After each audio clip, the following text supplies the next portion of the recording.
Going live.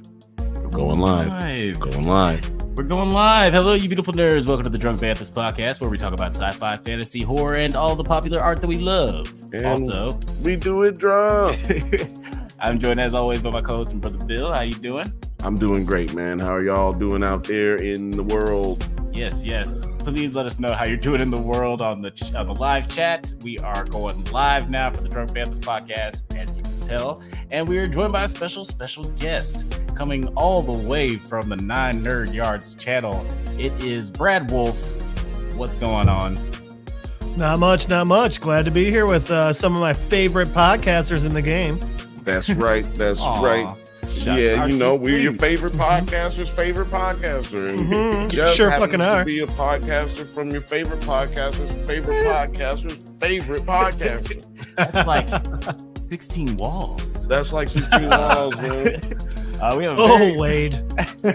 We have a very exciting show for you guys today. We're talking about Gen V. We're talking about Loki. We're talking about Rick and Morty. And they all happen to rhyme.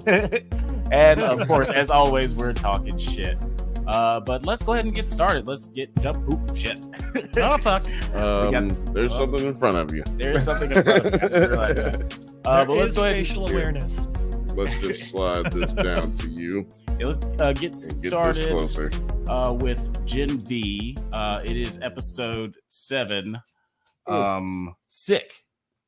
Mary and Jordan break into Shetty's office to gather evidence and present it to Victoria Newman, and a politician who came to Godolphin University for a town hall meeting, during which they learned Shetty's family was killed in a plane crash caused by Homelander. Man, this is like a pretty crazy episode. A lot of things that were going on. We got Victoria Newman coming back into the show, which I was very excited to see her.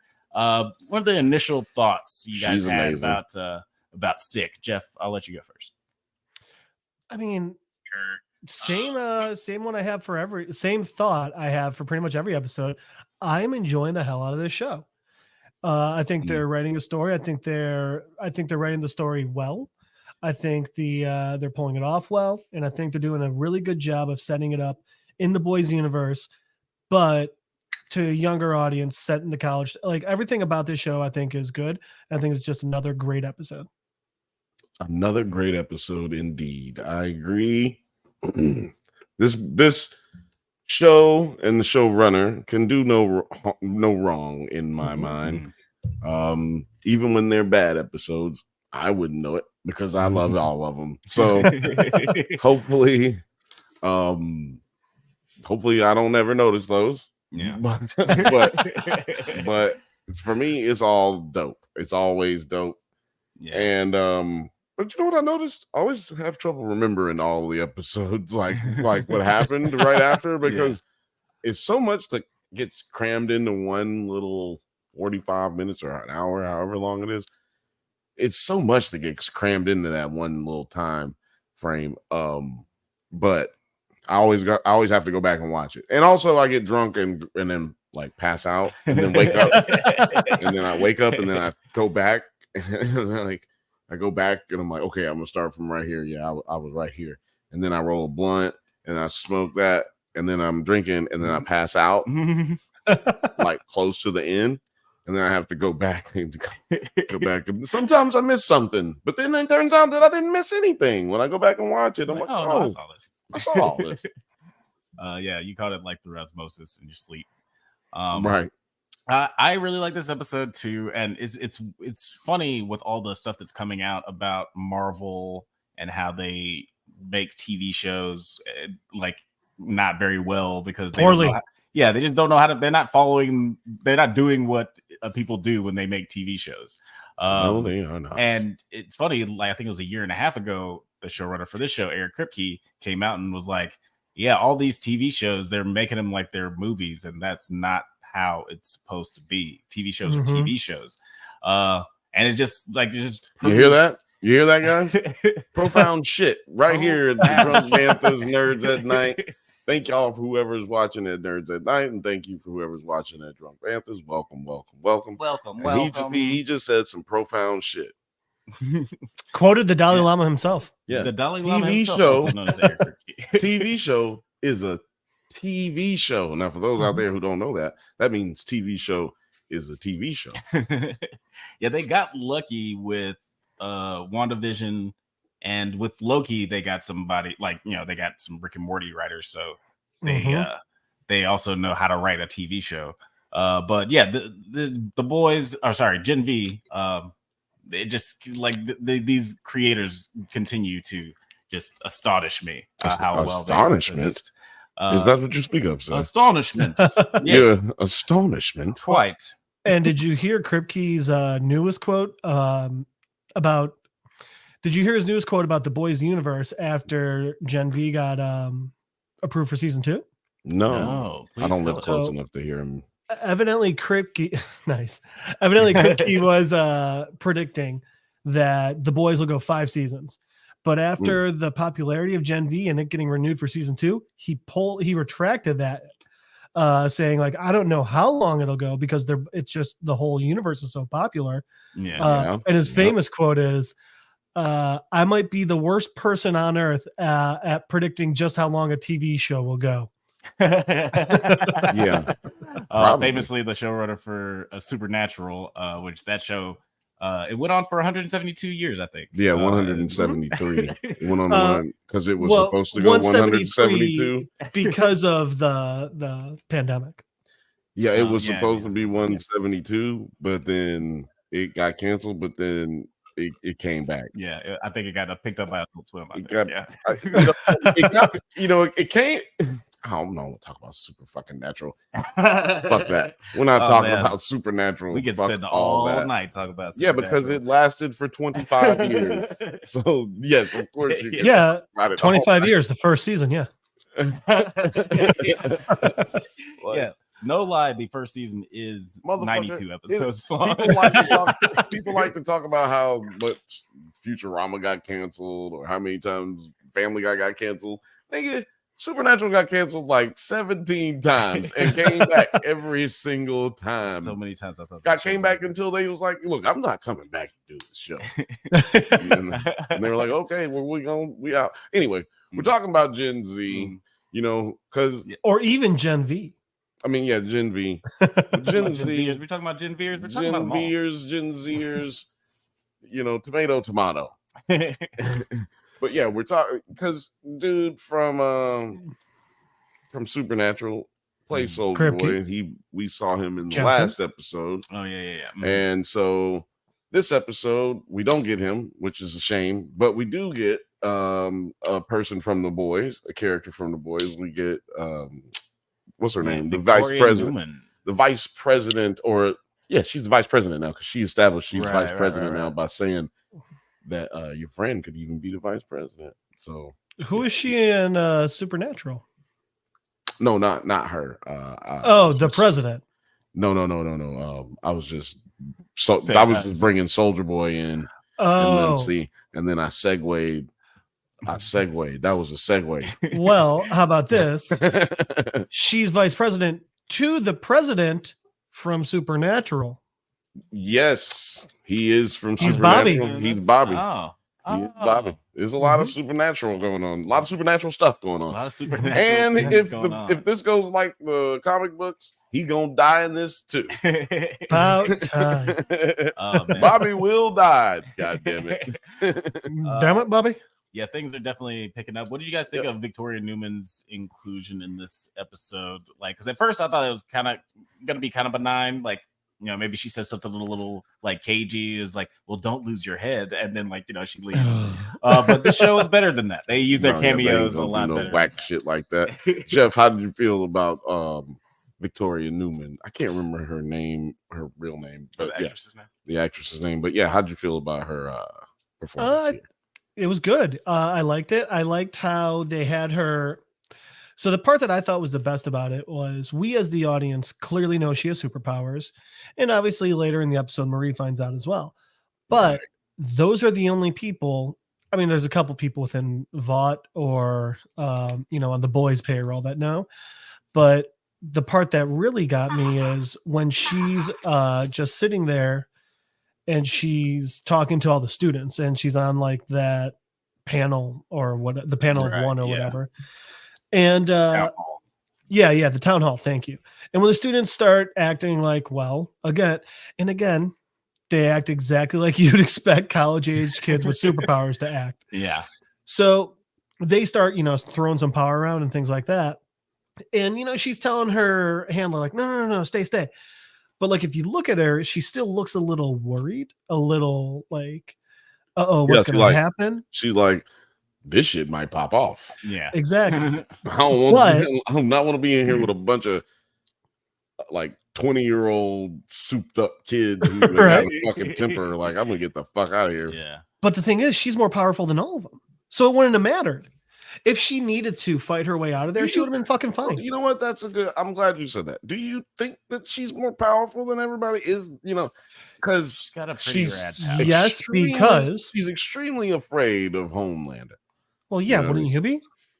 Well, not if I was more powerful than him. Then no, I didn't say more powerful than Homelander, but more powerful than the kids. Okay, and I thought you meant here's why. All of them. Like all no. She's more powerful than anyone else in that room. Got it. Just to talk about Homelander, I did really like that scene where the two of them are in the same room. In the barn. Like, no, it was. So I think it was her apartment. Her apartment. Yeah. And wasn't it her house with her daughter? Yeah. And she's like, I could just like pop your head or something like that. He's like, you could try. You can see if that works. Yeah. And I liked him calling her bluff because she's like, damn, I don't know if it's gonna work on you. Right. Like that might not work. But yeah, like it is. I really like the vulnerability in her performance in this moment. To your point, Jeff. But I think that was her character putting on an act. Is my part of it. Because remember that doctor, the one who she ends up having a disagreement with at the end. Yeah. Remember when he's talking about Marie, he's saying she's more powerful than she even knows. And if she were to like learn her powers, she would be crazy powerful. Mm-hmm. Well, what's her face? She knows her powers. She knows she's that powerful and she has the same power set. So I don't think she was actually as worried as she let on.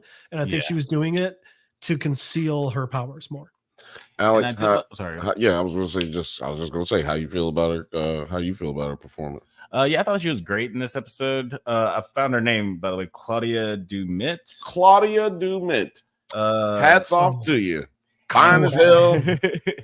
Killing everybody in The Boys, in my opinion. When like, other than the guy who plays the Butcher, she's like destroying everybody acting wise. Yeah, she's and then also Starlight. She be killing everybody. Yeah, Erin Moriarty. She's wonderful. She be killing. It's funny. I just saw Five Nights at Freddy's, and I was like, "Oh, this actress is like not Erin Moriarty."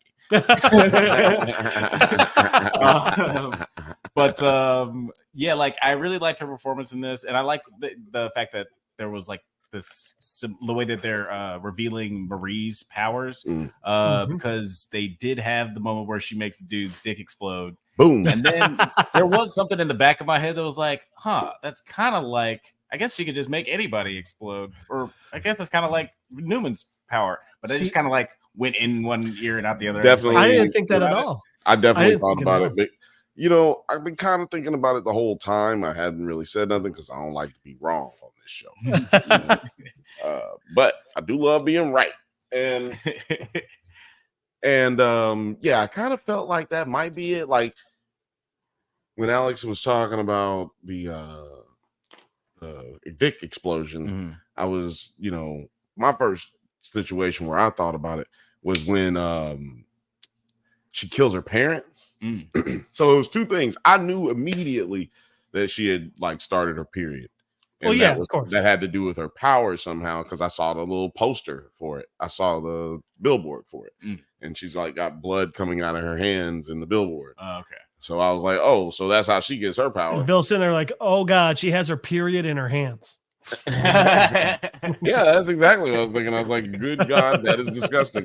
Like most things on this show, that shit was gross. and I was just like, oh, okay, so that's how she gets her power. And then boom, she kills her parents. And I was like, ooh, I wonder how she kills her parents, because this is kind of what happens on these shows, on this show. Right, this is where these kind of the shows go. This is where it goes.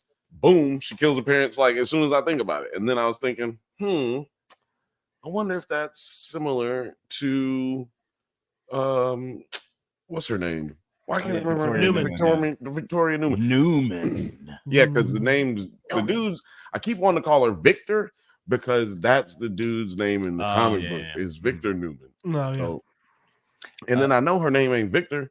So anyway, but then that's when they didn't go too far off. Right, exactly. They really didn't. They didn't. Like, hey, let's do something creative and different, but not too much. Yeah, definitely not too much.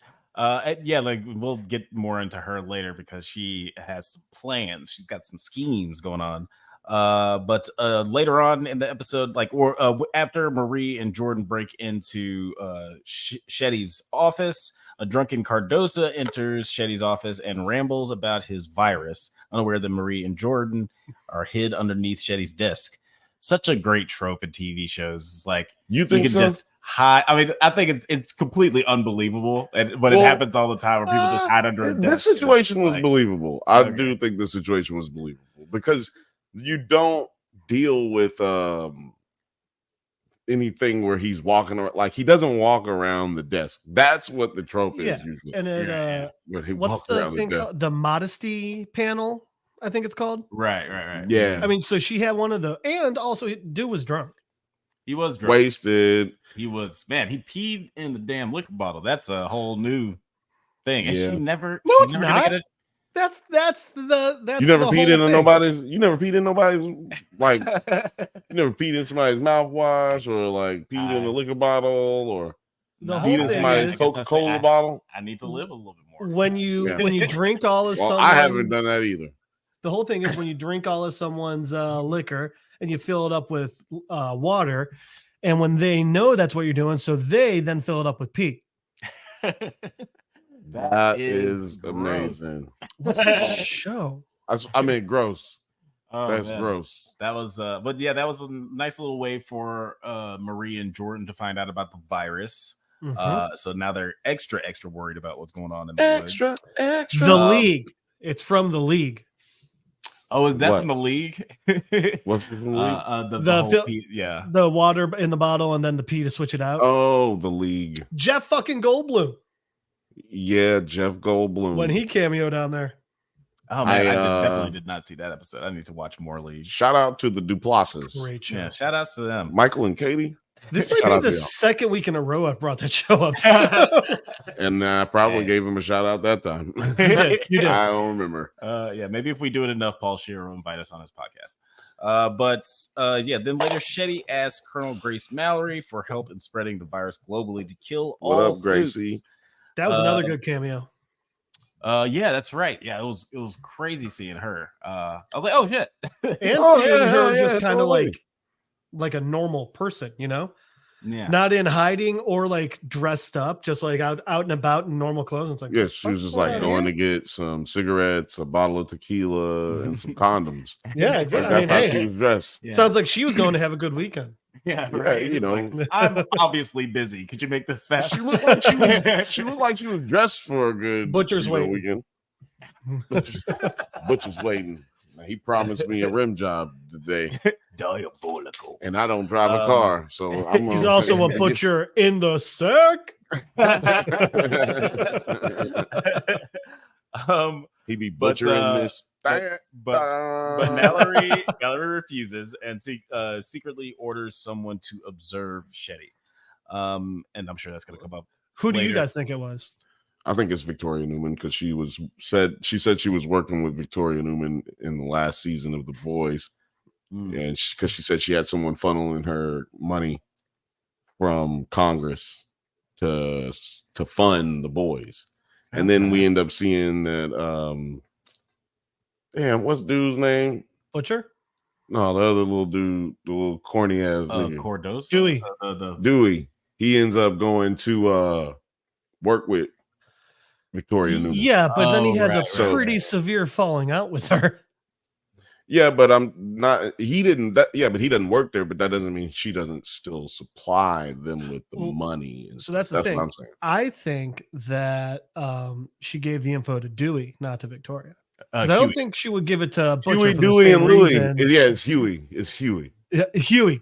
because I also don't think she would have given it to Butcher for the same reason she doesn't want Skeeter to have it. I forgot her name too. I'm not doing good with names today, guys. Little Cricket? Who? And I've been racking my brain. Anybody who watches Drunk Banthas knows that they're not gonna get names. This is a show. Yeah, it's not here. The dossier. It's not like we don't. The chick who made the virus. Oh, Shetty. So she doesn't like Shetty's plan of just kill them all. She's like, that's genocide. And I don't think she would let Butcher have a hold of it for the same reason. But I don't think she would trust the suit. I think she wants to use it because she wants to be able to control and make sure she's protected from Homelander. Yeah. Because she can pretty much, we've established that she doesn't really know. So we moved on. You're talking about Newman now. Oh, I thought you were talking about the virus. Yes, but okay. But then I don't think that Newman I think that Newman does want the virus to get out. Okay.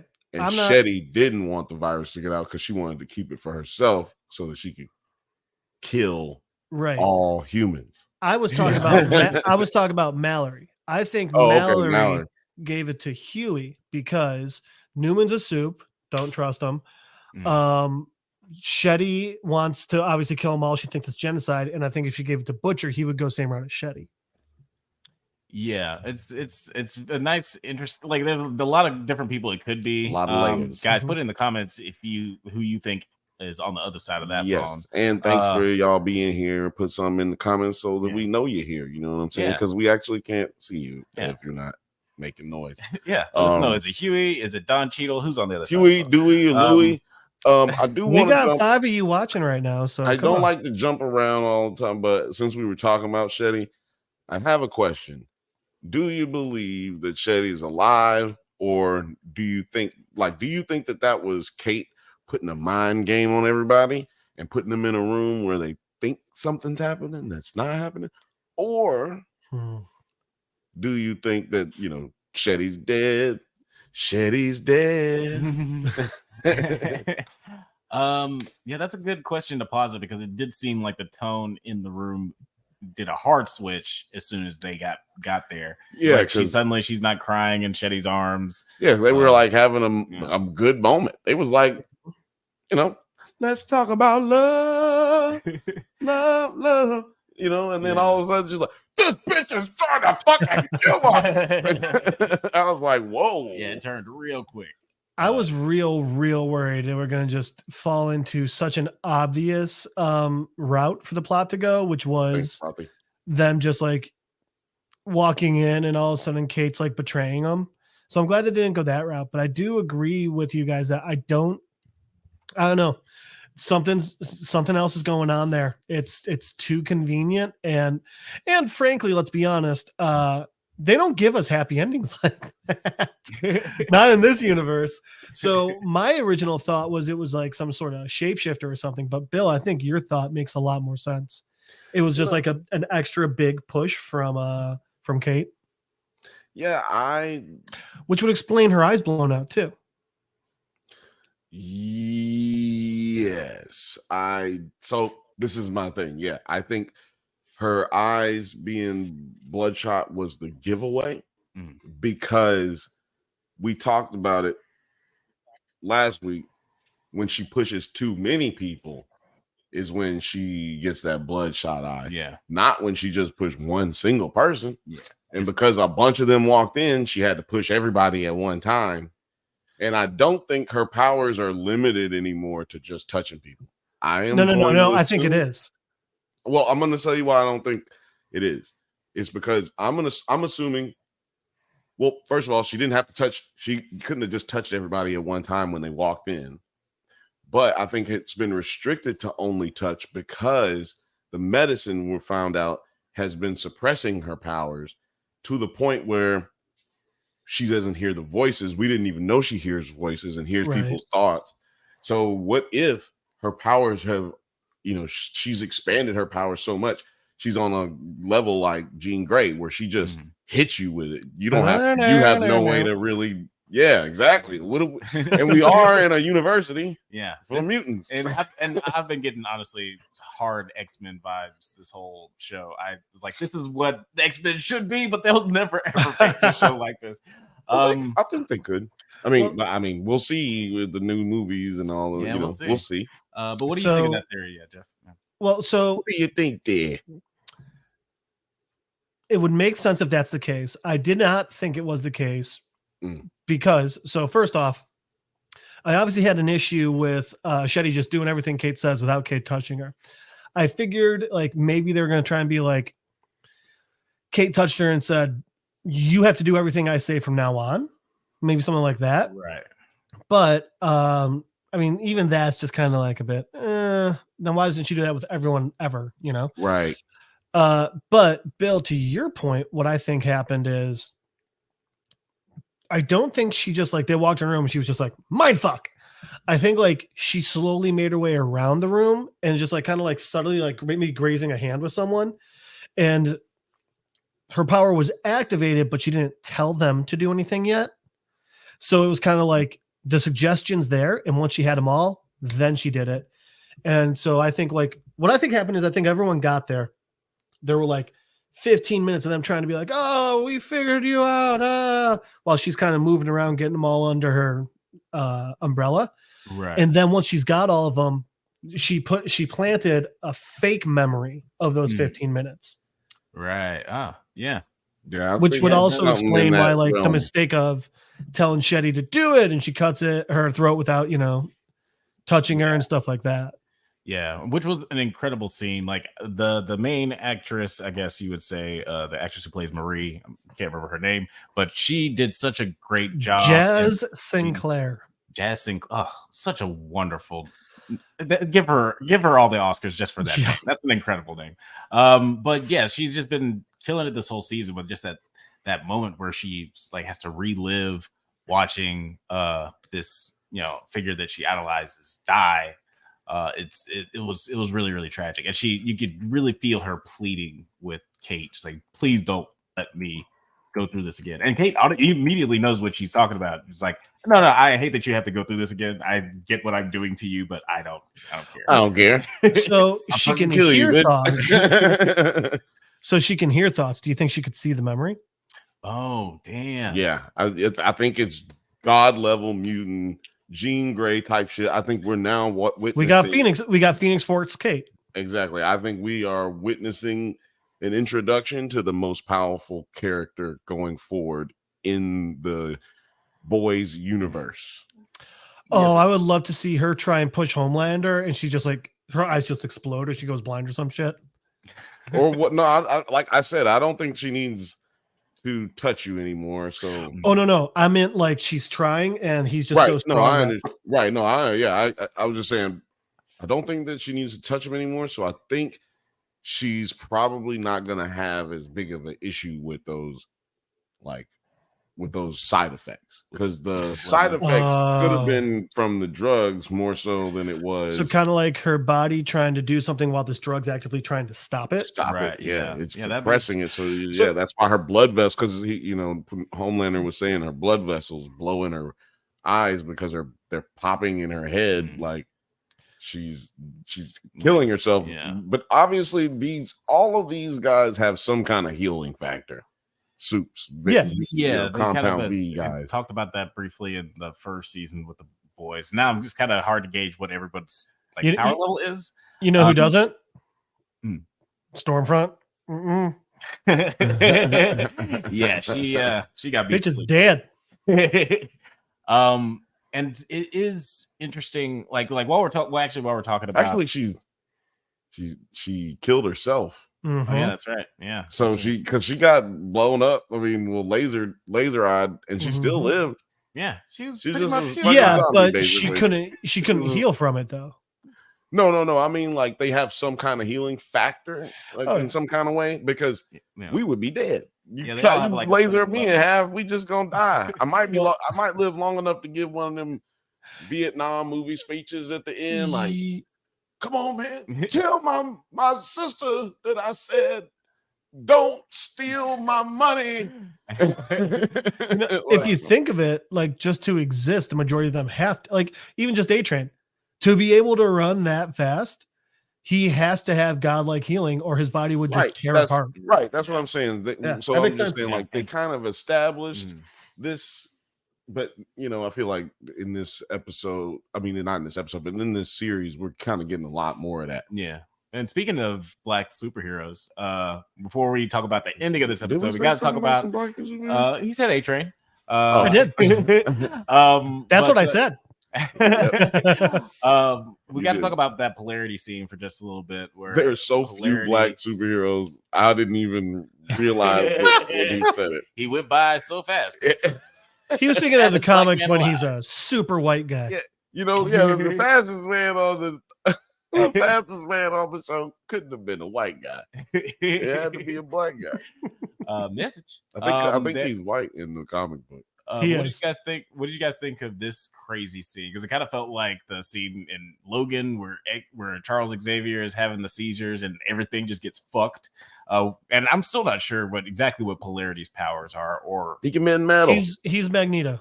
Yeah, he's Magneto, man. Okay, gotcha. All right, Magneto. All right, and so he's gonna be evil. Yeah, that's coming. He's gonna be evil, man. And actually, what? Pause on the polarity thing. I'm so interested in where they're going with this series, because this series, I mean, the boys next season is supposed to pick up right where this leaves off. This is supposed to lead us into the next series. Okay. So I'm so curious as to how they're gonna do this, because I think Andre's gonna become one of the 7, right? But that means he's gonna have a character flip where he's gonna become a dick in some kind of way soon, right? In some way. You can't make it to the 7 unless you're a dick. Right. And I think Marie, we saw that happening here with Marie, with Victoria Newman.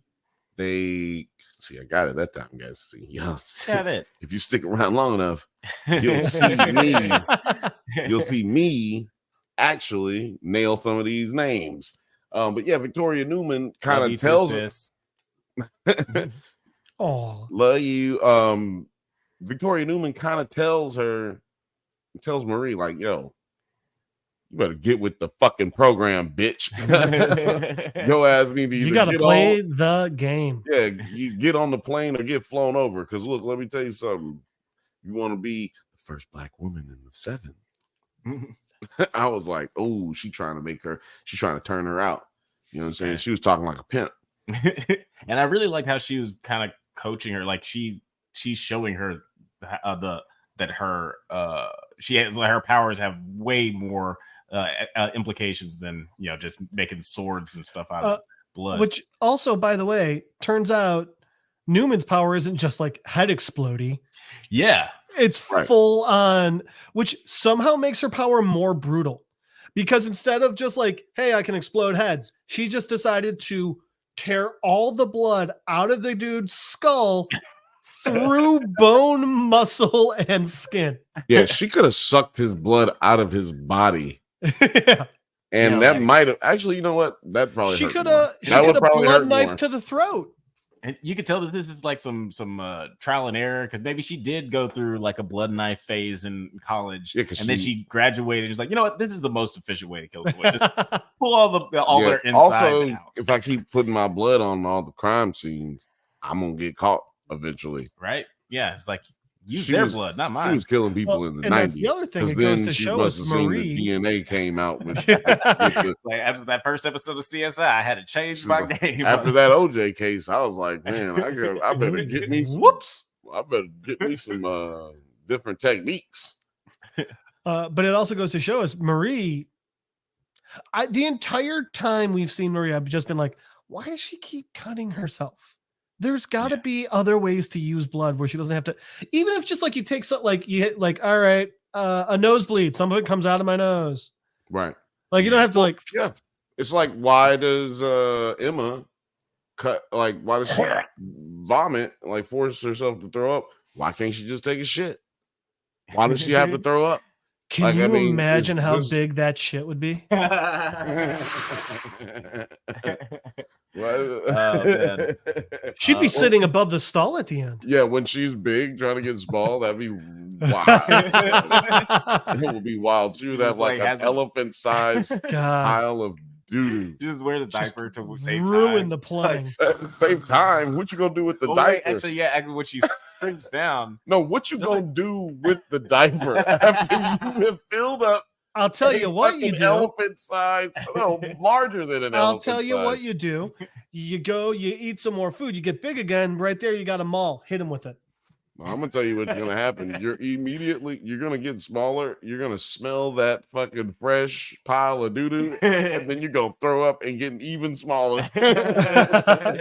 You might keep getting smaller. You might not ever be able to come back. I do have a quick random question. I know it's a bit early in the show. Quick random question. It's our segment in the show called Quick Random Question. And Rick and Morty, the grandson is Morty? Yes. Roll Tide. Okay. Real quick. Alex, just perfect placing. It looks like you're the top of Morty's body. That just made me so happy. That's actually who he is for right, Halloween right now.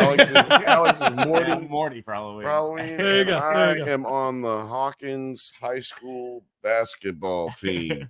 Congrats. Football team. I'm on the Hawkins football team. I made varsity.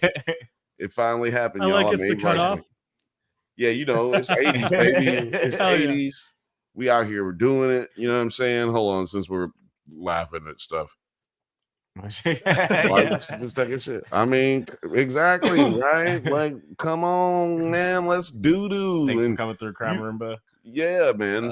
Good to see you again. Yeah, it's like you don't have to throw up. You don't have to throw up. And she clearly doesn't have to cut herself. Right. And she knew that then. I think she knew it.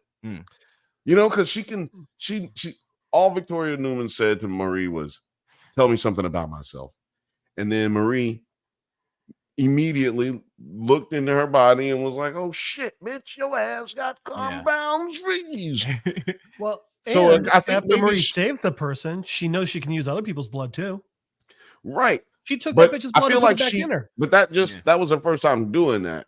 So like I think she just is kind of figuring certain things out. But that one thing I think she's always known because she told Emma. Bitch is in college. She's got to start thinking more. She does. She told Emma though when her period was gonna come. So I think she's always known that that's right. That kind of stuff. So I just think that I don't know what y'all think about this. Well, I think that she has this issue with like consent type shit. Like, I don't want to violate this person's privacy type shit, or like, you know what I mean? Like, she's she's a Gen Zer, so she probably don't want to like hurt nobody's feelings. Oh man, that's their business. Right. She could tell her all kind of things about people. You got cancer, right? Or you don't have cancer. She's like a very respectful person. Like, she's not trying to read you. It's cool seeing this development. I thought it was just me, so I'm making sure you feel the same way. And no, it's cool seeing her discover the limitations of her powers. Although I will say, she just told Emma when she was going to have her period. We don't know if she was right. She might have just been like, see the episode later where he's like, you were wrong, bitch. Right? Like, what's that old joke? I can do math crazy fast. What's 37 times 342? 4. That's not even close to right, but it was fast. Yeah, it was fast. It was hella fast. And then at the end of the episode, Newman straight up murks Cardosa with Head Papa. With one of the best. Look, can I make a joke? I make a joke? I just thought about it right now. What's that? Victoria Newman is a head doctor. You know what I'm talking about? Very good. Hey, Very good. Which is interesting because Emma's the shrink. You're welcome. You're welcome. 10 comedy points to both of you. Beep, beep. But look at that. And I really loved. It was just a perfect needle drop with the yeahs. Heads will roll. It's come on. This is the best song to play at that moment. But what did you guys think of just like this ending? What do you think that Victoria is going to do next? What does she want with this virus? We talked about it a little bit earlier. Yeah, I was going to say, I already said what I think she's going to do with it. She's going to use it. You have any other thoughts about like what Vicky is up to? So I think I agree with what Bill was saying earlier. She wants it for control. Mhm. I think she also wants it for Soups like Homelander, who she's not stronger than. Now it doesn't matter if she's stronger than them or not. She can fucking kill him. Kill him. She knows that oh shit, you know what I just realized? This makes it even better with her whole blood power shit. Because like I was like, all right, the only thing she's got to figure out is how to get it into Homelander's body. Well, with her blood powers, she can throw it in there. She can like kind of can kind of like skeet it in there. But with her up a nose, down the throat, in an ear, she could just drop a drop of blood and like and then give him AIDS up with the thing, and she knows that it's not like contagious. Superhero AIDS, Gen V AIDS. Not just AIDS. Just super AIDS. Super AIDS. It's one drop of that and you're dead in a week. But she also knows like it's not contagious enough to like it's not airborne. So like I mean, if she's sneaky about it, which she's been usually pretty sneaky with her powers. She can get it to work. Guys, put it in the comments. What do you guys think Victoria is up to? Was it her schemes gonna when they're gonna bear fruit? We're gonna talk about that episode, the next episode next week. But right now we're gonna be talking about Loki season 2, episode 4, Heart of the TVA. God damn. At the beginning of this episode, Mr. Minutes reveals that in the past, Renslayer commanded He Who Remains his army, and he proposed that Renslayer lead the TVA with him, then had Miss Minutes erase memories of Renslayer and all the other TVA employees. As you do. Renslayer. Hey, if you're trying to increase work morale, just wipe everybody's memory so they don't know how sad they are. Tell you what, they'll stop asking for a raise for a while. I'll tell you what, if you could do it, it'd be hard pressed for you to not do it. Like if you if you're not even the boss, you work somewhere and you got the ability to make somebody lose all their memory. Are you not gonna come in late? Like every night? I mean, every day, whatever you work, night or day. Are you not gonna show up late? Right. I would make my boss forget all the mistakes I've made. Yeah. As a matter of fact, I'd make him fire a couple people to get them up out of here and give me some days off. Every time they unionize, he's just like, oh fuck, wipe him again. But what about you, Jeff? What did you think of this intro? Because we kind of hypothesized this as one of the secrets for Renslayer last week. I'd say we were actually really close. I mean, I was thinking and honestly more hoping she was a variant, but I mean, I think we kind of knew that she wasn't. I will say one thing I actually really liked about the opening was they show up at the end of time and everything, and his body's still just fucking sitting there. I don't know why, but I was like, that's a great fucking touch. Who would have gotten rid of it, Right. I love that. And I thought that was an awesome touch. Yeah. Super, super creepy and morbid. I was like, ooh, like I would have been totally like, we would have all forgave it if like they got there and he wasn't there. We could have just like left it up to time magic or whatever. We wouldn't even have thought of it. Yeah. But him still being there is a really awesome touch. But how did you feel about Renslayer being the secret commando with a memory wipe? Secret agent woman. Secret agent woman. Yeah. You mean that? She was. Sure. Well, look, I kind of spoiled it last week. I said, if you were here last week, I said, look, Ravonna is his Ace Boon Coon in the comic books. She is his general. She helps him slay everybody and win the fucking war against the Kangs and the Avengers and all kind of shit. And then he leaves her. He's just like, all right, I gotta go. I can't be around you because ultimately I'm not really supposed to be with you at the end of time. Yeah, it was pretty spot on from what you guys guessed last week, and it wasn't dissatisfying. It made all the sense in the world. And then Renslayer was like, "Well, fuck all this. Let me get myself a new fit and head up to the TVA and bust on these fools and go hardcore murder. I don't think she got a new fit. I think she just really just got herself together. She's like, let me get my hair together. I just feel like that blouse or whatever she had felt new. She had like a blouse and a skirt. I was digging the look. I feel those are very 1800 Chicago. God, learn your fashion. Stupid. Fashion. Yeah, I mean, yeah, I'm digging all the costumes in this. Yeah. Season. But yeah, what did you guys think? Like we talked about it a little bit already, but what about that Renslayer scene in the prison? Holy shit! With the box. What's in the box? Whole lot of people. Body parts. Ain't no people in there no more. Yeah. I mean, there's you know people soup, maybe a goulash. Yeah. I thought that scene was so fucking intense because, like I've always been saying since we've been covering this since season 1, this motherfucking sound design guy, and the guy who's doing the score or girl, I don't know who's doing the score, but let me tell you something. A1. The reason you love this show over all the ones that we've seen previously is because this motherfucking show has the motherfucking shit. It's like the way the music build up to a scene, the way that the blood was dripping in after everyone had clearly been squished. Oh yeah, she squished in to death. That was a nice and touch. And the way Miss Minutes was just like, Miss Minutes was so creepy in this scene. She was so happy. I fuck with it.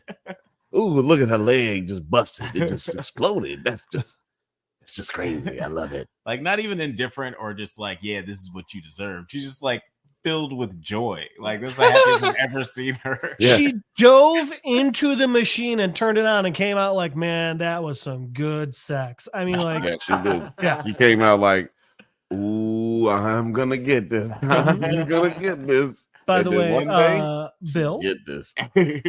David Trastka, I might have mispronounced all of that last name. Sound designer. That's the sound designer. Natalie Holt is music supervisor. See, yeah, well, music supervisor. I wonder who did the score though. I'm sorry, original music by Natalie Holt. Oh, okay, yes, because that that's why I said "or girl" because I couldn't remember from last season because we talked about it last season. Couldn't remember if it was a woman or not. Yeah, but that fucking intro, that theme song, it's so good. It's incredible.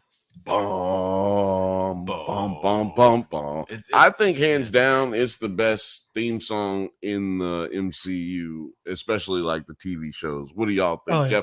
What do you think? What's your favorite? I don't know. What's your favorite so far? Or is it this one? I mean, it is Loki. It's so interesting because she has a way of taking it and like kind of filling the room with the sound while still making it almost like at parts quiet and creepy.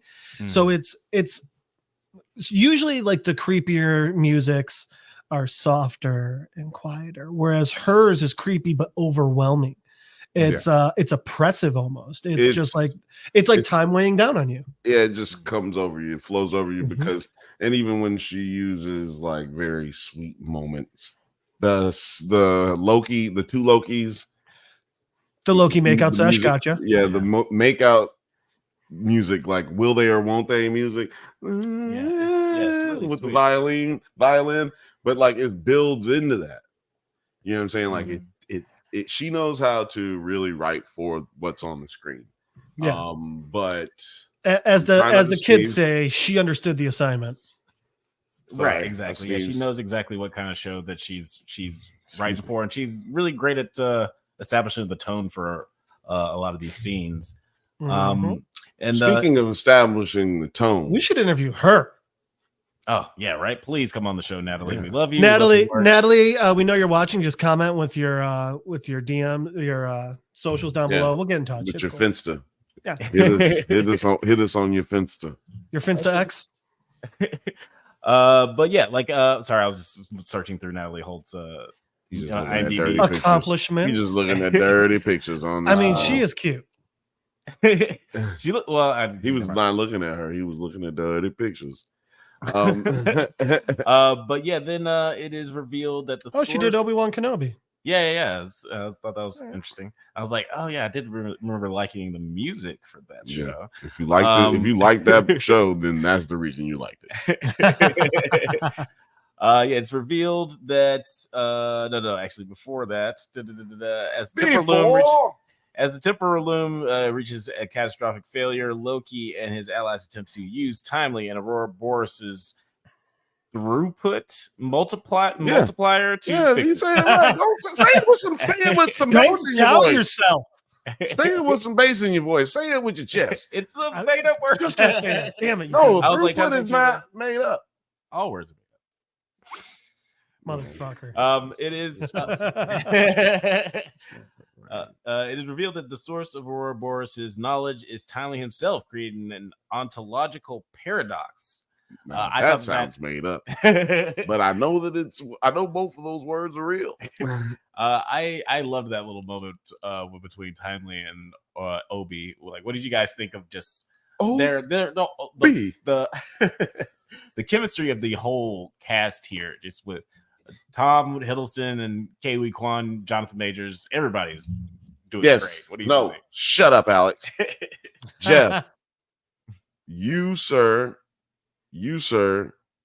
had an issue with the way he was doing his like stutter and like. Oh no, I didn't have an. Yes. No, I'm saying like like at the beginning of the last episode. It was just one of those things where like when he started with it, it was like okay.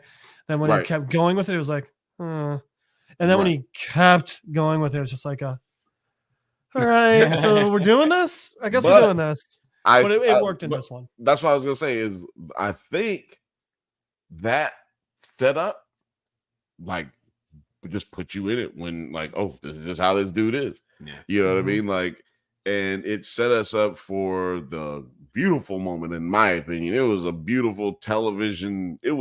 This is a movie on television. This is the reason they were trying to do this shit, because somebody was seeing the dailies of this shit right here, and they were like, "Oh no, we got one. We know what we're doing. This is it. Yeah, we don't need no help." Yeah, you know, when your first two are WandaVision and Loki, you're like, we got it. The rest will be fine. Yeah, man, like we'll be fine. Yeah, but like I'm curious as to what y'all think, because I forgot what I was talking about. We were talking about the meeting between Ouroboros and oh yeah. It was just a beautiful cinematic moment that felt cinematic, but it's, you know, I forget I'm fucking watching the TV show. That's why I be mad at the end of every episode, to be honest with you. I watch this as soon as it comes out, so that way I'm not mad all weekend or mad when I come on the show. If I come on the show and then I'm pissed off because I just fucking watched it, I'm like, God damn it. Like, why didn't they answer no questions? They're perfect. They do perfect jobs with the cliffhangers. But yeah, like OB wrote the TA handbook. Like they had the moment that we had last week. Right, yeah. Like, how can he have written it and then they have written it, but he created the TVA, but then Ouroboros wrote the book, but then Ouroboros wrote the book, but he writing in the book. So is he writing the book? And then OB says he read the book and then wrote off the book to make the book. I don't know what the fuck is going on. You guys know the fun part of all that, right?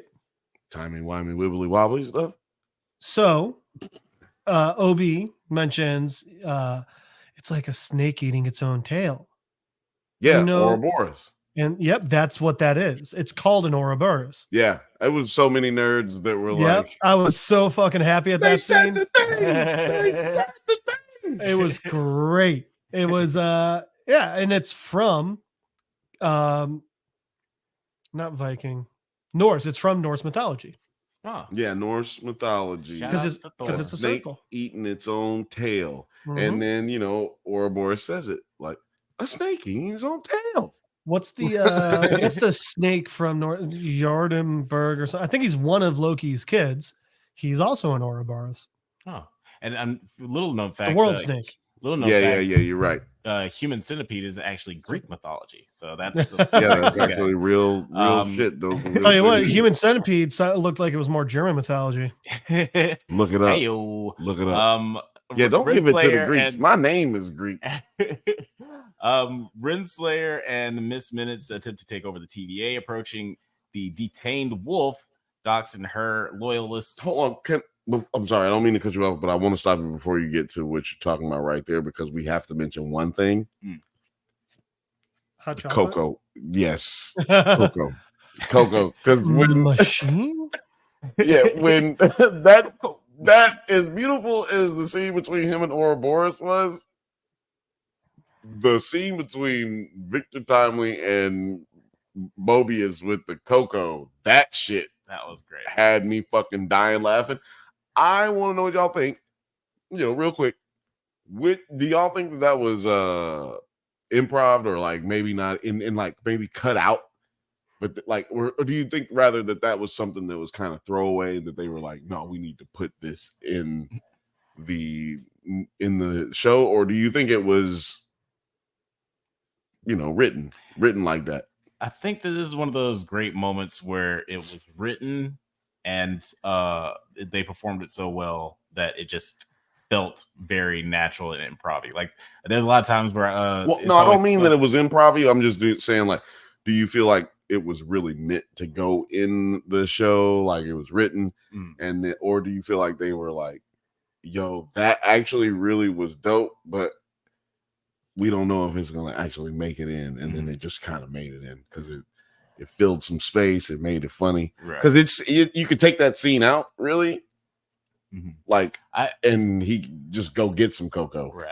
I weirdly think that that's going to be important later, like the cocoa, like the phone call in the hallway. I feel like that's going to be something that's more important than it needs to be, because I was like, why are they spending so much goddamn time on the cocoa? Even like later when he's handing the cocoa to the TVA agent, I was like, what is up with the cocoa, man? I felt like Mobius. I was like, yeah, man, it's a cocoa machine. Yo, dog, that shit was so fucking funny. I wish we would like had pirated any of this shit, because like then we could show you all the videos. It definitely wasn't something getting out. Getting cut. Oh, getting cut. Excuse me. Well, that looks like out right there for my eyes, because this is tiny. My popo eyes. My thing was, I mean, he's supposed to be from what, 1865, I think it was, maybe 1867. Yes. And I was just wondering, and I wasn't able to really find anything on it. I was wondering, was hot chocolate very common back then? Especially, he came from a much poorer background. Yeah. So I was wondering if, like, to him, that's a huge deal. Yes. And I mean, obviously, based on the way he's acting, yeah, but I don't know if like there's a absolutely historical reason. Yes, historically, you're absolutely right. I'm the resident historian here on the Drunk Banthas, and I'm here to help historian / law expert. Oh yeah, actually, I am the Drunk Banthas lawyer as well. Not a real lawyer, so do not fucking DM me about any of your shit. I don't give a fuck about your cousin who got locked up. I keep getting DMs. Dude. I don't care. I'm not a real lawyer. I was going to call on you. I accidentally trapped people in a shrinking box and killed kind of a lot of them. And I needed someone, man. As a friend, I will talk to you off camera. But thank God. Okay. Give you the friend price. What was I saying? Hot chocolate. Yeah. The hot chocolate was not, it was a thing back then, but it was not like, something that you would just have. Chocolate in itself was something that you would be like, oh my God, they got motherfucking chocolate over here. That's probably how a lot of like kidnappers and like pedophiles probably got. That's how it started? Like if you have, it's not how it started, but it's like, if you got a fucking chocolate back then, like, goddamn, you could probably get like a bitch off of fucking having some chocolate. Like, you know what I'm saying? Like, you could probably like go to the fucking club, go to like a juke joint, have a little piece of chocolate with you, and be like, hey, girl, I got me some chocolate. You know what I'm saying? She's gonna be like, oh shit, this nigga got money. So you're saying it was kind of like back in the day when like people would rent out pineapples because they were so impressive and just have them on a table, not eating them, just sitting on a table at a party. Yeah, well, yeah, I don't need to eat it because it ain't even ripe yet. Let's just put it on the table because it's a good decoration. Yeah, man. That being said, I fucking love pineapple. Fucking love pineapple. It's a god fruit. It's one of them like super food. Assholes, Alex. Assholes don't like pineapple. Don't eat assholes, Alex. God damn. Wait, what? Is that where we went? Moral of the story: staging. Never eat metaphoric assholes. Yeah, Alex, quit being a douche. The other ones are fun. Wolf, I'm just moving right along. Wolf prunes Hunter D90 and kidnaps Timely at the cocoa machine. It all comes back to the cocoa machine. While staging a rescue, Sylvie and Loki encounter his time slipping past self. So we get like a callback to episode 1. I thought we were gonna wait longer before we paid that off, but it was very nice. Yo, let me check you on something right here. Something's still missing. Something in this show has, like, time-wise, has fucked me up. And I think we still got a lot to be explained. Okay. First episode, Loki has to get himself together because he's time slipping. I'm still trying to reconcile with that. No? Sorry. No, I thought they reconciled that. Comment. My bad. No, I'm just saying, like, that was what OB said when he could. You know what I'm saying? That's what he said when he saw it. He said, "You just saw it happen." He's like, "Yeah, I'm still trying to reconcile that." So y'all gonna get that in the car later. But yeah, then he like, sorry, I forgot what I was going because y'all didn't get my joke. Time slipping. So he's time slipping. He's time slipping, and then he goes back so that he could hit the little button. He's supposed to hit the button, but he slips back in time on accident, and then he sees that Morbius has written in the dust on the monitor skin because his went bye-bye. He's about to lose his skin possibly, but no one's in the room. Mm-hmm. But when we get in this episode, we see that everyone is in the room. When he supposedly his past self is running around looking for Sylvie, right? And then he gets to the elevator and has to prune himself. Oof. Well, why was there no one there when he appeared in episode 1? Right. So it leads me to believe that still hasn't, like, something there hasn't happened. Because how would he have ended up there? Either that's a bad edit and nobody thought about that, or we're gonna see something more to come later. Because, like, yeah, why would nobody be there when we saw it in episode 1? But on this episode, everybody was in there. OB, B15, what's that dude's name? The homie. Timely? No. The random guy that when Lenny in like season 1 episode Carl. 1 was talking with Loki when he comes out. Oh yeah. Andy from Tacoma FD. Wolf? No, nigga, you were talking about the wrong thing. You guys keep talking. The dude with the tie. I got it. Hang on. He's helping OB. I was just talking about him the other day. I can't remember the actor's name. Alex has like 6 shots. He don't remember the actor's name. I'm gonna tell you something. I took 1 shot. I'm gonna tell you something. Well, let me say, look, if he drinks the actor's name is Eugene Cordero. In a cup. His name is Casey. Casey, the dude that helps OB. Okay, gotcha. This nigga don't know. The guy who's like it's a sad story is, because this nigga knows everybody's name in Hollywood. He know every white person's name in Hollywood. He can't figure out. This guy's not white. Exactly. Ouroboros deactivates Miss Minutes and the TVA's magic's suppressing devices. This enables Sylvie to enchant Wolf, controlling him to pursue Renslayer. Timely is rescued and is able to restore access to the temporal loom, but the loom's increased temporal radiation spaghettifies him before he can even launch the throughput. Who is Wolf? Multiplier. That's Brad Wolf. Hello. See, you remember things like that. I remember things that are written. He's the guy who that's all that I go. He's the guy who was a hunter.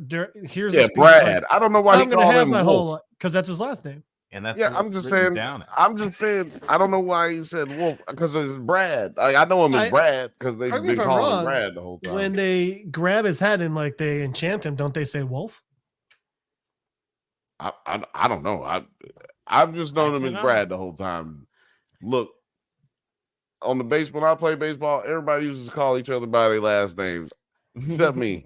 I just used to call you by your first name because that's what the fuck your first name is. That's what your first name is for. I'm not in the military. I'm not calling your ass by your last name. But maybe anyway. he's like Nick Fury, where he only goes by Fury. Who knows? But anyway, Alex, what's his mom call him? What did you guys think of the ending of this episode? Because it basically looks like everybody is dead.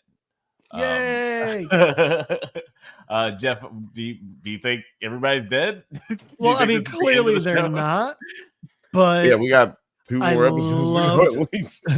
Clearly, they're not dead. But I loved the ending because I always have theories from what happened. I always have like maybe if this happened, then this happened, or if that happened, then that happened.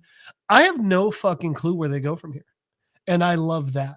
It's very rare for me to have no clue what's coming up. So that made me happy.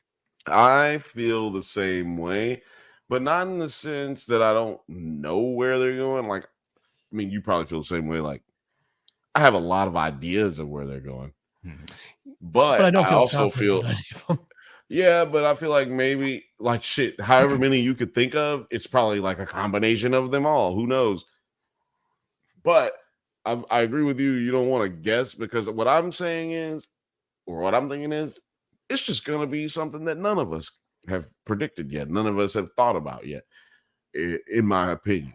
I don't know why we all think that we, people who have never actually written a television show, can write a television show better than people who write television shows. Well, based on the other Marvel MCU shows, that's why. To answer your question, sir. Well, you know, like I'm always here trying to bring that level of objectivity because you got to remember the conditions can make it really hard. Like if you could be LeBron James and going out here and playing a basketball game and have a terrible game if the air conditioning ain't working in the 75,000 person arena. Yeah. You know what I'm saying? Like you can have a lot of bad shit happen to you if you're not in the conditions that, you know, make it where you can actually produce. Yeah. And people also like, you know, people like to criticize certain things that were like, oh man, I didn't like it when they did that in the story. But yeah, listening to the Marcus and McFeely talk about how they wrote Avengers Endgame, is like they wrote a million other different scenarios for like what people could have been doing, and they decided on what we ended up seeing. Yeah. So it's like you got to give them props to getting to the place, right? Because like we wouldn't even thought of like any of the millions of things that led up to the thing that you have a problem with. Right. So it's like give people a little bit of leeway in that sense when it comes to like writing these big fantastical stories. But I do like with that. Yeah, sorry. I mean, well, with that said, what did you not like about this show? Well, I agree with Alex. The writers are pieces of shit and fuck all of them. Yeah. You know, what did you not like about this show? So you know what? The show, the very little, the episode things I didn't like were, man, I actually don't think I have anything I didn't like. Oh, if I'm being honest, you don't have a sound effect. I mean, I think it's in here, but I don't know where it is. The only things I didn't like is Renslayer got away, but I don't like it's I don't like that because she's a piece of shit and got away. It's not I don't like it because it was written poorly. Right. Yeah. You know, actually, it means it was written well. If you actually have any feelings about it, yes. Yeah. Like, why do you care? It's not real. But yeah, exactly. Like that's how you can tell it was written well. Alex, how did you feel? What did you not like about this episode? One thing nobody does this segment anywhere else. One thing I did not like, or I guess that was basically our idol breakdowns. Right. That was all it was. Yo, I love we that. talked That's about- the gift that keeps on Oh giving. man, yeah. We're That never joke, gonna- you can pull that joke out at any time. It's like a poop joke at this time, at this point in my life. You Oh know? gosh. Sorry, Yeah. Alex, I interrupted you. Never there, forget. bud. No. You Yeah, can Alex. always interrupt me for an idle. Yes. If at any point you want to do that, please do. Yeah, it doesn't Yeah. even have to be contextual. Oh god, yeah, that's your new I- Halloween costume. Just walk through rooms clapping, I just staring. Jesus, the shit in here. Just keep going. One thing I will say that I guess I don't like about the show, at least this season, is that it is a little weird that things are moving so fast that the TVA doesn't have enough time to really ask the question. Like everybody's pretty much in Mobius mode. What's where the there's, question? The question is, Does does it? it? No, what the question but so why are we doing this though? Like, what are we fighting for? What is I'm almost more on the side of the I guess the extremist TVA people who will get crushed in the box because they have like a reason for doing what they're doing. Well, no, they also, but see, they turn coded.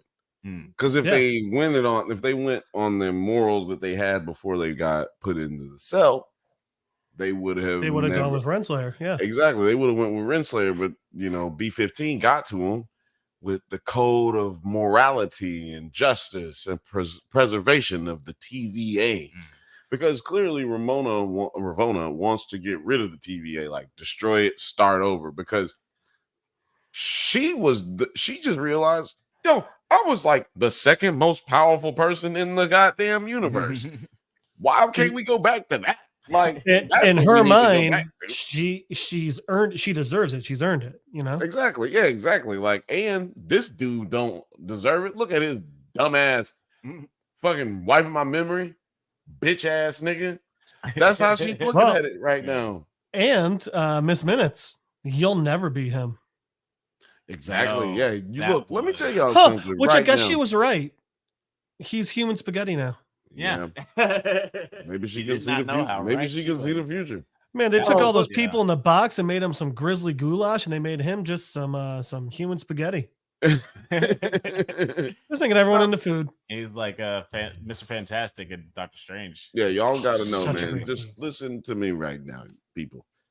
Men and women, do not get two women that are in love with you and piss them off. Yeah. And put them in the same room together. You never seen First Wives Club? What in the absolute hell is wrong with you, Victor no, I have Timely? Victor Timely? Victor Timely fucked this whole goddamn thing up. Because when they put him in the room, when he first sees them, since he left them in episode 3, it's so good to see you. You are okay. You know what they say? Hell hath no fury like time traveling crazy bitches. Yes, that's exactly what they say. That is what they say. But look, let me tell you something. Ravonna, I don't know how either. Why would you be doing her like that? This lady is gorgeous. She down for you. She literally murking niggas all over the universe.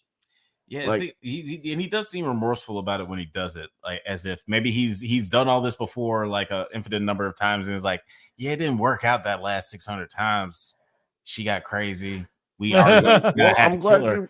Maybe this time we just make her forget. Yeah, no, you make a good point. That's actually a great point because in the comic book, he kind of realizes that at some point, I believe, and then he like just starts a cycle where he becomes Iron Lad at one point because he's Mr. Fantastic's son or great grandson. And so he becomes Iron Lad in the future. And then he meets Kang, the Conqueror. Kang goes back in time, meets himself, tells himself, hey, man, you don't never need to give a fuck about no bitch, and you don't never need to be feeding no bitches. Quit feeding these bitches. And when you meet this bitch Ravonna, like I think he had like met Ravonna and he was like dating her. He came back and killed her. Kang came back and killed her. Damn. And then like made him like do all this evil shit that made him become. Can you imagine Kang, like and I drunk think future yourself coming back in time and just being like, leave her! like, don't fuck with that bitch. I'm trying to save you. Fuck that. He did more than that. He came back and killed the bitch. Yeah, God. It'd be like Can you imagine future you coming back and killing your girlfriend? It'd be like, like, I'm doing you a favor. It'd be like Rick coming back. That's the only person I can imagine doing that to themselves. Oh, Rick going back in time and just being like, trust me, I'm doing you a favor. That's a very Rick thing to do. Portal himself back. Like, all right. And speaking of which, before we wrap up this episode, is there anything else that you guys want to talk about for this episode of Loki? Any predictions of where we might go in the future? Do they end up in an episode of WandaVision? Are they going to all be puppets? Who knows? What do you think, Jeff? And if you also have the answer for that, put it in the comments. Yeah, Jeff, you go right ahead. It'd be amazing if they turn into puppets and end up torn in half by Sam and Gen V. That'd be really, I'd really enjoy that. That would be dope. But no, I have no predictions for where the next episode's going, which again, I'm very happy about. My one last note for this episode is I do love that Timely's method of death was spaghettification, because he stepped out of there, and spaghettification is what happens as you approach the speed of light. So it was just, he steps into this great energy field and accelerates the speed of light, and then just like a black hole. Is that what you're saying? Like a black. The closer you get to a black hole, the more your body spaghettifies. Yeah, that's insane. Yeah. So that also speaks to. Oh no, go ahead. Go ahead. And wait, hold on. Everybody be talking different. When you look outside of, if you were able to see outside of what's going on around you, which I technically think you can't because the gravity is so strong, but you'd see time going just crazy. So the closer you approach the speed of light, the slower time is. Right. You're basically time traveling when you approach the speed of light. Things are supposed to stand still basically for you, and like every time will pass for everyone else, but for you it stands still.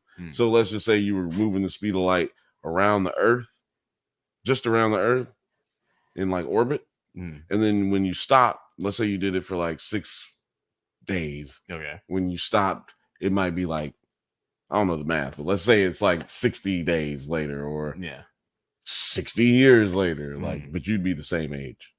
That's how that shit works. Wow. Wimey, wibbly, wobbly stuff. Time's crazy, man. Yeah, they all. But look, we moving on to the next topic because we got to talk. Rich. Well, Alex, what did you think about did you have any predictions or anything? No predictions. I do feel like we're going to go into like something super hyper realistic maybe in the next episode. Like, maybe don't quantum mania us. I think they're going to WandaVision us, honestly. I think they're going to end up in like something crazy like, a Dick Van Dyke episode or something like, or maybe puppets. Like, I feel like it's going to be something really weird. And what if they take the Loki cast through all the other MCU shows? Ooh, that would be great. Ooh, I would love to see Loki walk through She-Hulk. That would be hilarious. But that's really all. I don't really have any predictions too, because like you mentioned, they kind of left it predictionless. Like you can't really guess what's gonna happen to the next episode. You said dick, and that's pretty. But if you guys want to try to guess, leave it in the comments. Let us know what you think we're gonna be in for next week. But we're gonna be talking about Rick and Morty season 7, episode 5 next. Unmort Ricken. God, I hate these titles so much. Alex is always let me tell y'all a secret. Alex has always hated the titles. I don't know why. Because they're impossible to read. They're put Rick and Morty into just a word, and they're not real words. You're selfish. Honestly, you're selfish because like you should just like why are you mad? I mean, I get mad about stupid things. You guys know this about me by now. Man, okay. But the episode's called Air Force Wong. It sees the president attempting to woo Rick's therapist, Dr. Wong, played by Susan Sarandon. Love that she comes back. And I love that when in our first episode, we was just doing the Gotham Gazette last night on Nerds at Night, and we was just talking about this. White folks playing Asian people. Yeah, and nobody bats an eye that the white dude plays Rick Sanchez.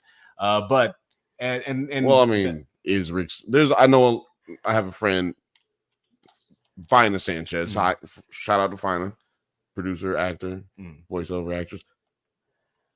Her name's Sanchez. She not Latina. Right, and then who knows? Colonialism digs deep. Wong could be super white too. But I did like in the first episode where she was introduced, or Dr. Wong introduces herself to Beth. She's like, "Hi, I'm Dr. Wong," and Beth was like, "That's racist."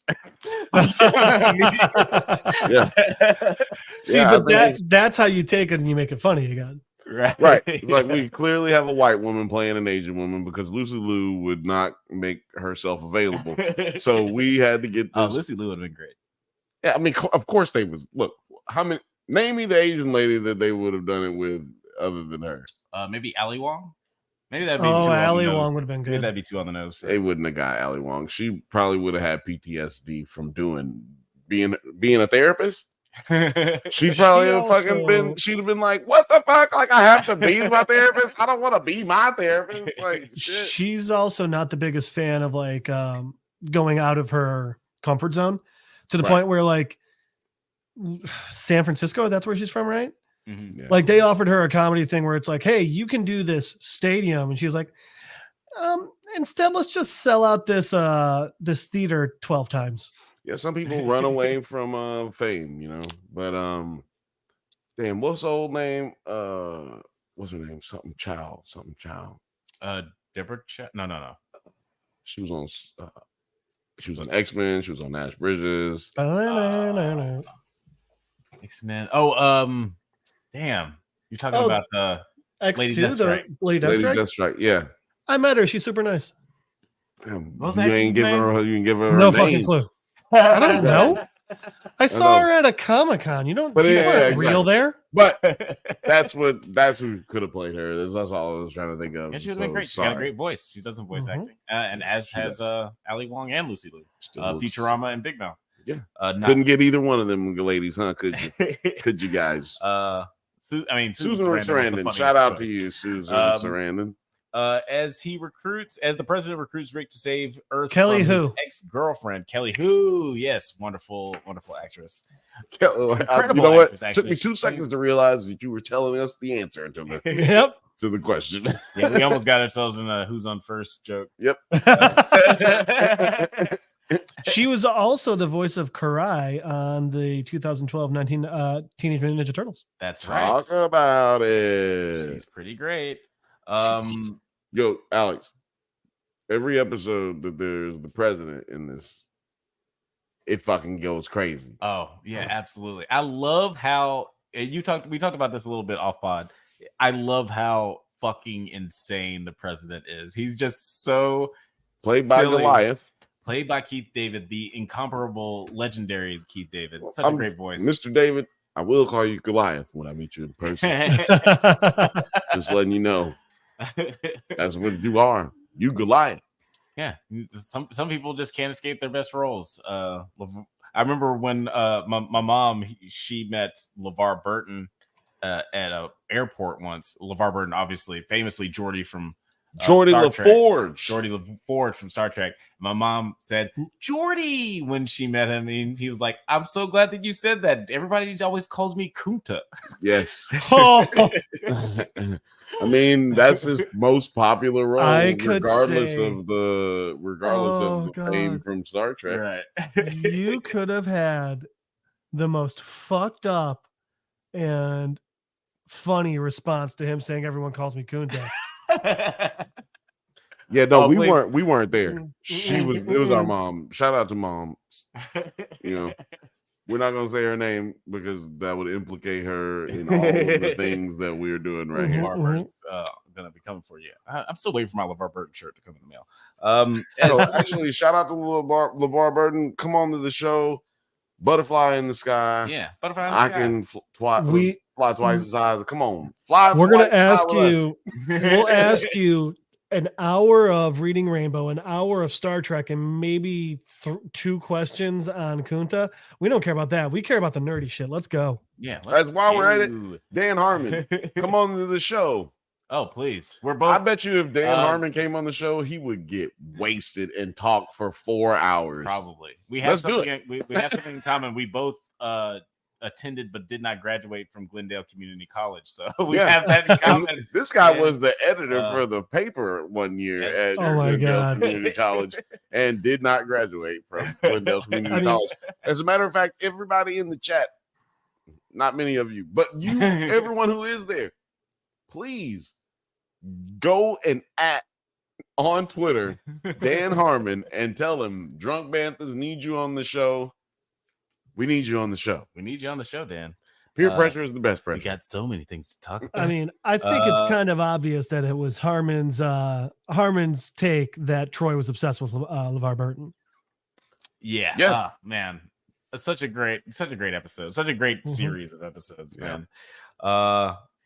I mean, I'm sorry. You never go to a star, not a single time. And then we were going to get caught. No, you're good. You're good. For way too long. You're good. We've already filled up the space that we need to keep talking about Rick and Morty because it's only a 20-minute episode without commercials. It's a very short episode. I checked every episode. You don't go to a star a single time.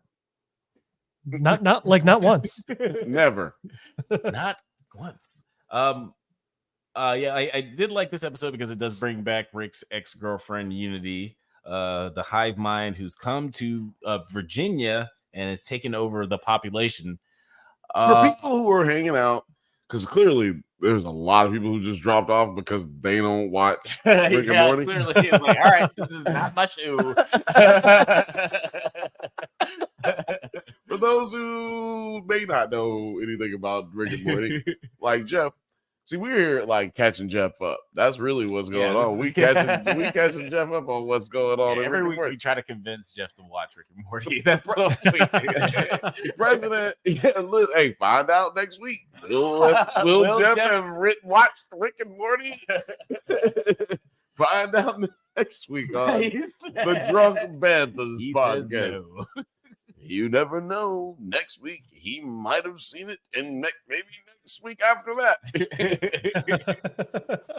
Same Jeff channel, same Jeff time. Give us a little history on Unity, who is played by the incomparable Christina Hendricks. So, my favorite episode is the Unity episode. It's a great episode. It's the relationship episode, as I call it.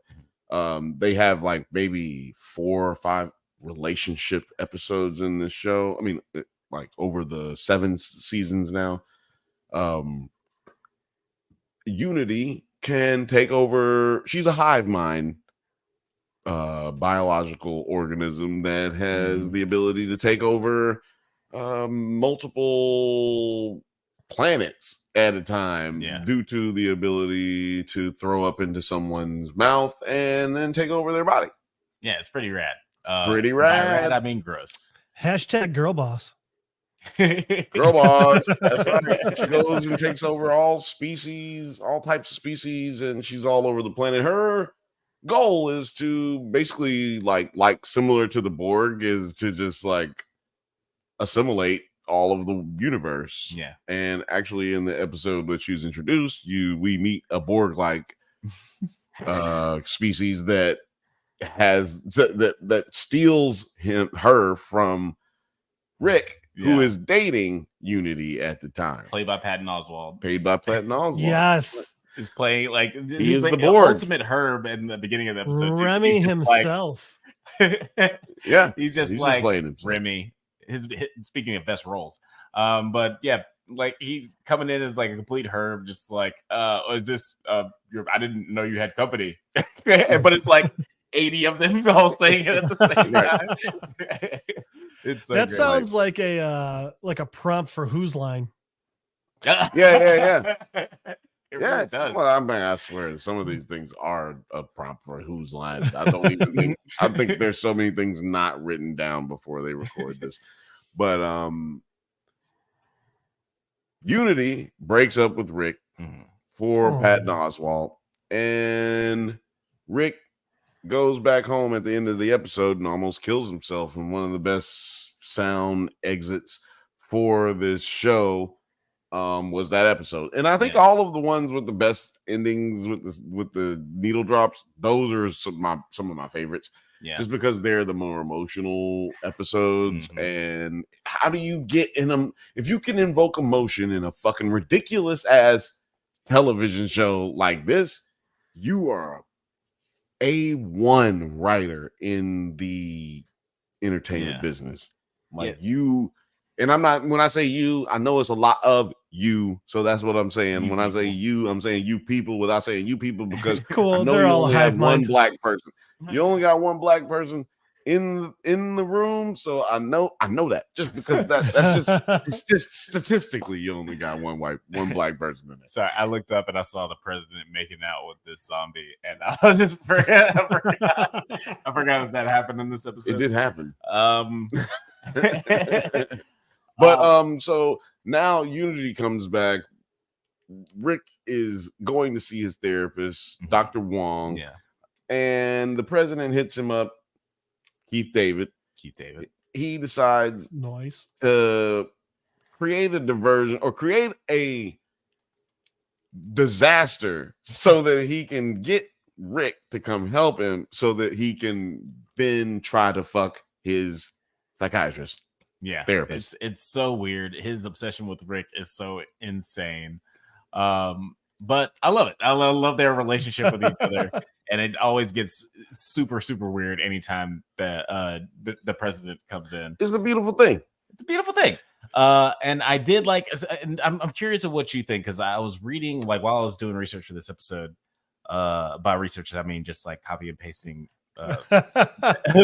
descriptions of the episode into my phone. By researching, I mean I put it in the ChatGPT and I asked it to give me a description of the episode. I will never use ChatGPT. But well, never say never, but I don't. What was the strike even for? Yeah, right. Matthew McConaughey is telling us to ask more of AI. But I'm curious what you think of this episode, because I saw somebody said in an article that this episode is retreading a lot of ground that older episodes did, and that it's kind of a weak point in this season. I'm glad you said that. Oh, damn. I'm so glad that you said that, because those are the same fucking idiots that have been begging them to break the actual fucking format that had stood for 3 seasons.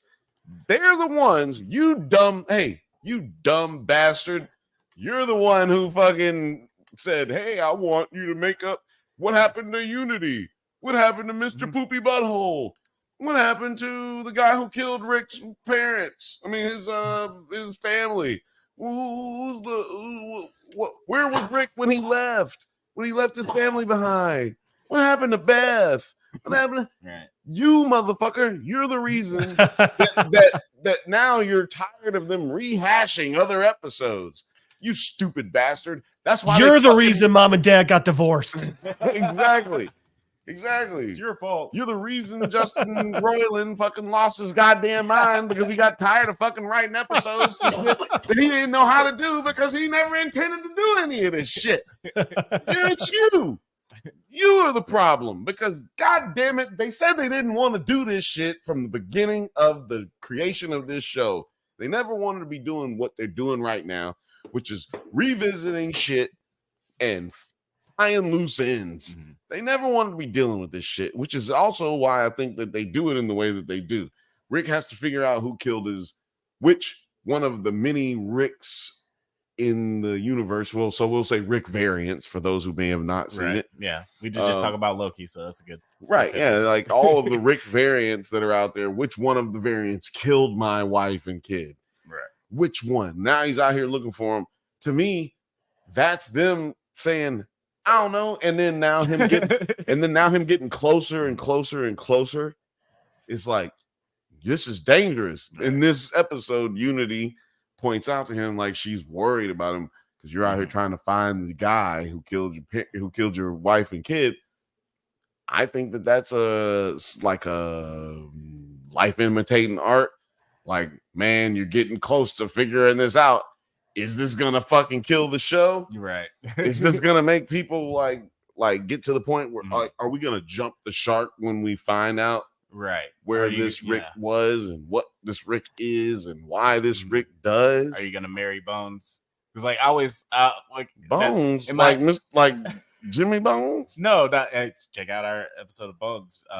You like that? You like no, that? I really like that show. That show Bones. It was like a fun little procedural for a while, and they had the fun will they won't they with between Angel and you just liked it because we had more Angel. Yeah, that's what hooked me. That's what it was. That's what hooked me. That's but I Isn't stayed. that like some Navy SEAL show now? Are you watching that too? Yes, Navy SEALs. No, it's on Paramount Plus. Plus. Such a fangirl. I couldn't go that far. Okay, can't go that far, but it is on Paramount Plus, and I ain't gonna lie, they do military stuff pretty good at CBS, so it might be a pretty decent show. Good. I mean, yeah, but you know what? I'm gonna watch it tonight. Also, actually, it's an old show. It started on Paramount Plus when they made Paramount Plus, and now it's on CBS as well. Like it's on television there as well. It's kind of like if they had one of them Peacock shows that is on there, and then they just bring it to NBC, like on TV. Yeah. Or maybe if Apple TV brought it to an iPod. Yeah, like what's that show that everybody be watching? Ted Lasso. It's like an Apple TV brought Ted Lasso to NBC or some shit. You know, like God, great show. Yeah, they've been doing it a lot. Yellowstone, they're putting that on CBS now. No, that actually they lost. I thought that was on NBC. AMC. It was on NBC, AMC, same thing. NBC gave up the rights to that because they basically were like, we're getting rid of this shit. It's not working out. They basically made that so Peacock could get numbers. It wasn't working, so they gave it to CBS, or not gave it. Obviously, they bought it, but they sold it to CBS. CBS is going through some really weird shit. They're like the lowest valued studio. In the they have the highest price for their streaming, and it's the same shit. Well, that's the reason, though. They have the highest pay. They have the highest one because they don't have no money. They need all of the money. But their price is why people aren't giving them a chance. Well, no, they still have CBS. There's not much going on with CBS either. Like, I mean, I'm just saying, like on regular television, people just don't like it. What Morgan in the chat said, Ted Lasso is over now. Couldn't talk Jason Sudeikis into doing another season. Okay, but good. Yeah, I mean, so it's not going to go on until it sucks. No, Jason Sudeikis is going through some things. He got a divorce with a very hot, amazingly hot, dope person. So he's going through some things right now. He got kids. Look, he done made enough money. Look, I'm saying Ted Lasso is how he got over it. You say he got over it? His new girlfriend's on the show too. I say he didn't get over it because remember we had that movie come out. Oh yeah. And then that brought everything back up to because they actually had been divorced and separated for a while, and then y'all want to bring their business back out into the streets. So I think that's around the time he was like, "Yo, I ain't doing this shit no more." Because you got to put yourself out there, you got to do press, and then people ask you about that. Right. But anyway, Rick and Morty. What I meant by Mary Bones was that's how we got that. Was that like the show really declined from being like its fun procedural self when David Boreanaz married Emily Deschanel's character, because it's like, well, this will they won't they is the over. Better That Deschanel. Question has the central dramatic question of the show has been answered, and now I don't have any reason of tuning in anymore. Is that I said she's the better Deschanel. Is that problematic? I don't think that's problematic. I don't know how to feel. Fast about that, answer, though. just yes or no. I'd say no. That's just because I haven't.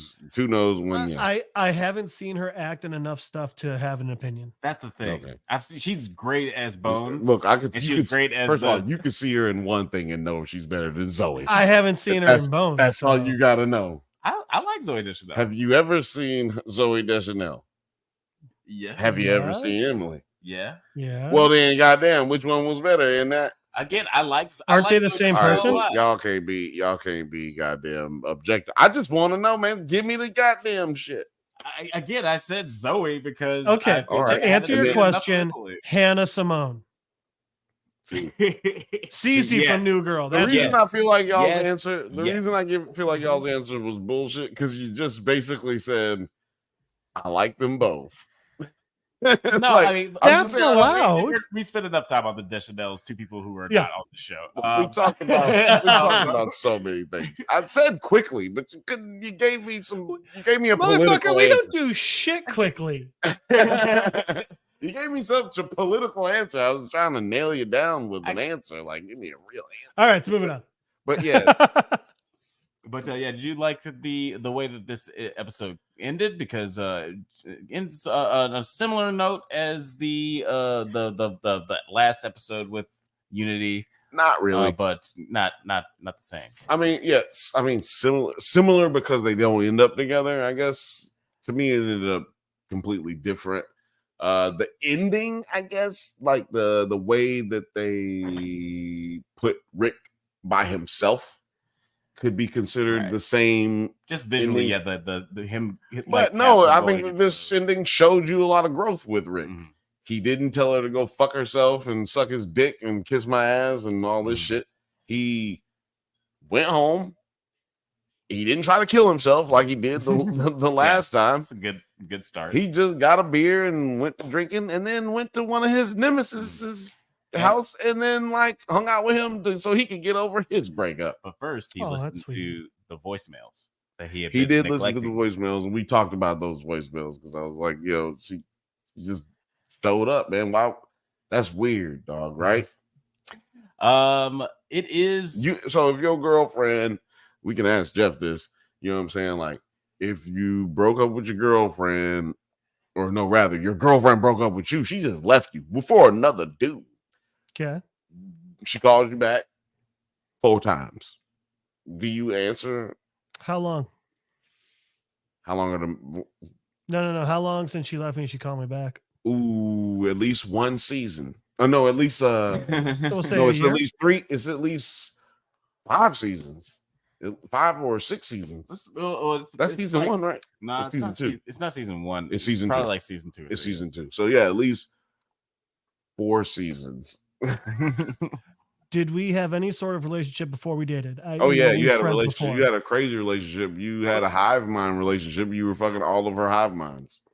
Okay, no. That's not what I'm asking. What I'm asking is, were we friends before we dated? Yes. That's how you met.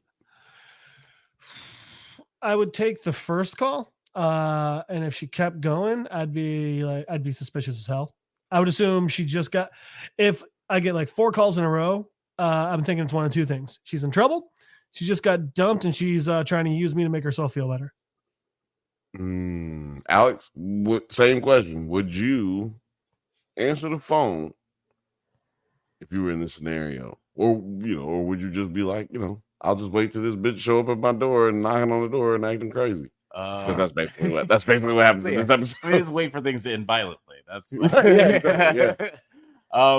I would probably answer the phone call depending on like how long it's been since we've talked. It's been years. Yeah. Well, I guess actually, I would probably answer the phone regardless. Well, let me tell you something, people out there.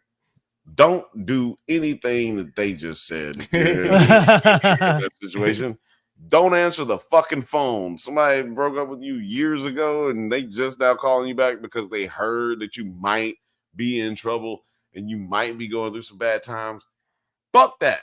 Bitch, I'm going through these bad times because your ass left me. You fucking left me. Well, wait, so so that's different then.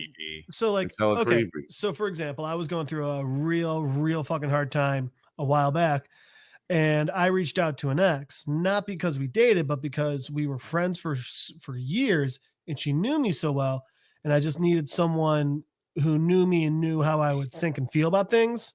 To talk to, and she helped a lot, and that was it. And then we didn't talk anymore. I mean, like, it was just, she's a good person, and I know that she would be there if I needed some help, and I asked, and she helped.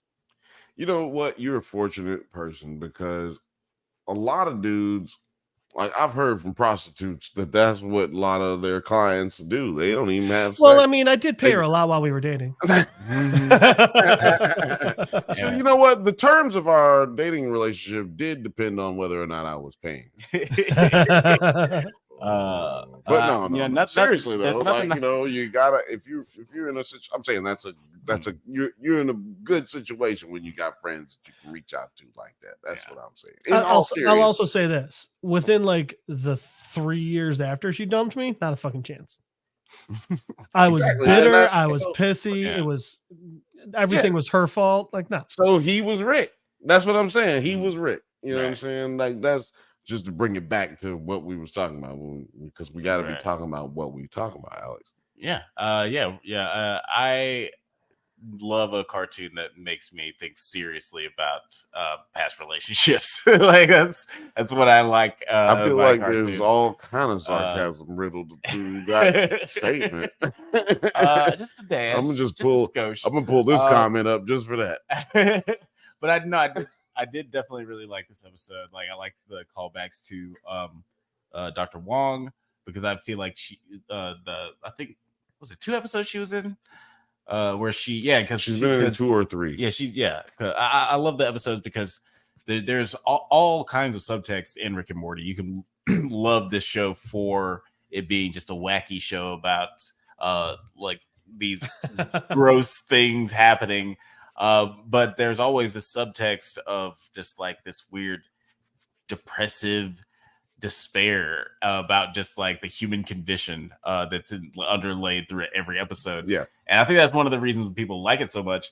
And I feel like this is just another layer of that where they're just talking about relationships specifically in this episode. So I really it's like I said, they have several relationship episodes, and it's really good to see that this season they're continuing that trope, because I don't think we got a relationship episode last year. We got, I guess Beth was not last year, right? Yeah, she was the Beth clone thing. Beth and Beth, that was the Beth. Yeah, that was last year. Last season, really. I'm just saying that's a relationship episode. It was a relationship episode between Beth and Beth. And they had the Morty episode where he falls in love with the Captain Planet. She's a hero. She's a hero. Gonna take pollution down to 0. Hey, that's what I hear on one decapitated body at a time. God, I love that. I need to rewatch last season. Actually, I need to rewatch last season of this and last season of The Boys, because I remember nothing for both of those seasons. That's because he writes all the scripts for everything here at the Drunken Banthas. You guys should see me before every episode of Doesn't Hold Up for the podcast. I'm just furiously typing. And then he has to start over because that's not how you type. It's like, fuck, I fucked everything up. But before we get out of here, Jeff, could you tell the people where they can find you on the interwebs? You can't. Short answer. You can always try Skyping Don Cheadle's driveway at littledickie2.com. It's because of the hackers. Yeah. You can try and find Jeff Madel on Facebook at MadelJeff on Instagram. You can find me, at least for the next couple of weeks, Monday nights, hanging out with the Drunk Banthas. And if I'm not there, I'm usually on the Nerds at Night and or 9 Nerd Yards podcast over on YouTube. Yay. I don't know why I just said that. I said it. Yeah, but then I just feel like I did it because you did it, and I told you did it because I did it. That's exactly why. It's just like I'm not that guy. I don't you are right now.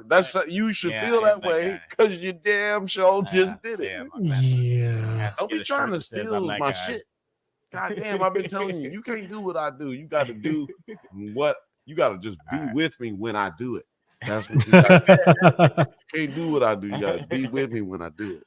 But guys, thank you so much for listening to the Drunk Banthas podcast. We do this every once in a while, so go ahead and leave a like and subscribe so you can get updates on new videos. Check us out on YouTube, Spotify, Google Podcasts, Twitter, IG, TikTok, likewise all the internet things at the Drunk Banthas.